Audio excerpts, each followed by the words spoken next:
কোথা থেকে এসেছেন? আমি স্বরূপনগর শকুনা পঞ্চায়েত। আপনাদের কি জোর করে ডেকে এনেছেন আপনার ইচ্ছে? আমি স্বচ্ছায় ভারতীয় জনতা পার্টি আজ থেকে না দীর্ঘদিন করে আসি। আমাকে মোদিকে খুব ভালো লাগে। আমরা আগামী দিন সরকারে যাতে যাই এবং সবার সাথে মিলেজুলে থাকতে চাই। আপনাদের কি ডিম ভাতের কোনো ব্যবস্থা আছে? না, আমাদের ডিম ভাতের ব্যবস্থা নেই। ব্রিগেডে তো তৃণমূলের যত মিছিল হয় সেখানে তো ডিম ভাত দেওয়া হয়। তৃণমূলের মারা টাকা ওদের মানে ওদের নামে আর কত বলবো, মারা টাকা সব পাবলিকের জনগণের টাকা, যার ঘরের টাকা তার কাছ থেকে চাঁদা নিচ্ছে, নিয়ে এভাবে পরের কাছ থেকে নিয়ে ওরা ডিম ভাতের ব্যবস্থা করবে। আমরা তো ওই চোরের দল করি না, আমরা চোর নয়, আমরা সৎ চাই, এই ভারতীয় জনতা পার্টি করি। আমরা চাই ভারতকে কীভাবে এগিয়ে নিয়ে যাব এবং সুস্থ মানুষ গরিবের মানুষের পাশে যাতে তাদের পাশে দাঁড়াতে পারি, এটাই আমি কামনা করি। শুধু এই নয়, টিএমসিদের কথা বলবো কত, ওরা সব কিছু, ওদের ডিম ভাত থাকে, ওদের বিরিয়ানির পয়সা থাকে, ওদের সাজান চেক থাকে ওদের সঙ্গে, ওদের তো টাকার অভাব নেই, তাই ওরা ওভাবে খেতে পারে। ডেকে এনেছে জোর করে না আপনার সহায়তা?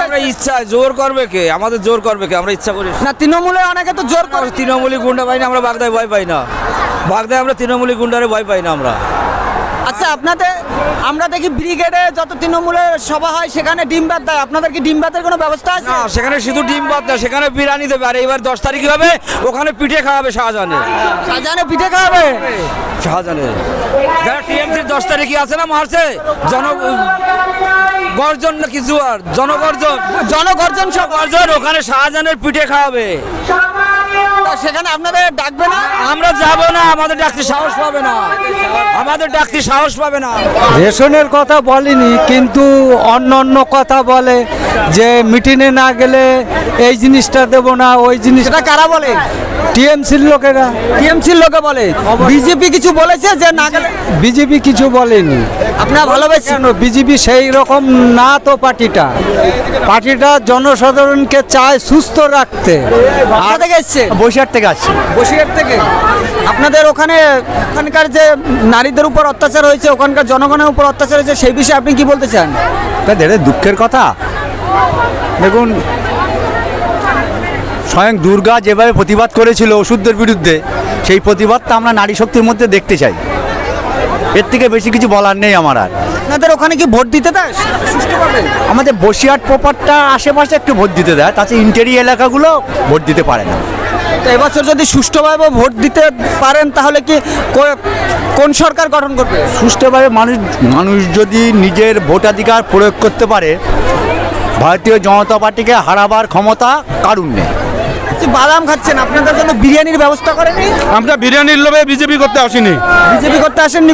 না, বিরিয়ানির লোভে আসিনি, ভালোবেসে এসছি। ভালোবেসে এসছে? হ্যাঁ। টিএমসিতে যারা দেয় তাদের তো বিরিয়ানি দেয়, এবার শুনছি নাকি পিঠিতে অনেক কিছু দেবে, ওই বিরিয়ানি না দিলে টিএমসি পাচ্ছি সাপ, এমনিতেই সাপ হয়ে যাবে। বিরিয়ানির লোভ টোপ দেখিয়ে 2-4 ধরে নিয়ে যায়, ঠিক আছে? ওই বিজেপি কর্মীরা কোনোদিন বিরিয়ানির লোভ লাগে না, ওরা নিজের পয়সায় খিদে পেলে খায়। ওই এসব কারো দয়া দাক্ষিণ্যে বিজেপি পার্টি করতে আসে না কেউ। না, দেশকে ভালোবাসেন?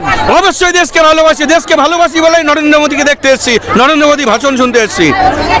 দেশের প্রতি আমাদের শ্রদ্ধা ভালোবাসা এইসব আছে বলেই বিজেপি পার্টিরা এখানে আসছে। এখন তো দেখলাম 26টা পার্টি একসাথে হয়েছে, ইন্ডি জোট করেছে। 26 দুগুণ যা হবে তার 3-26 হলেও ওইসব কাজ হবে না। গরু ছাগলের দল ওই সমস্ত এখন কি হবে? বাঘ মারতে গেলে, সিংহ মারতে গেলে গরু ছাগলের কাজ না, ওরাও তো চাই যে সবাই একসাথে কাজ করে।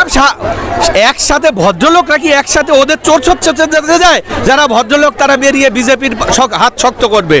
ওইসব চোর ছ্যাচ্ছদের সাথে ওইসব ভদ্রলোক যায় না। কোন 2-4টা চোর ছ্যাচ্ছর একসাথে হয়েছে, নাম দিয়েছে ইন্ডিয়া, ঠিক আছে? নাম আর কি কোথা থেকে একটা খুঁজে পেয়েছে যে এইভাবে কিছু বিট করা যায়, কিন্তু ভারতের লোক, পশ্চিমবাংলার লোক ওইসব চিটিংবাজি ধরে ফেলেছে।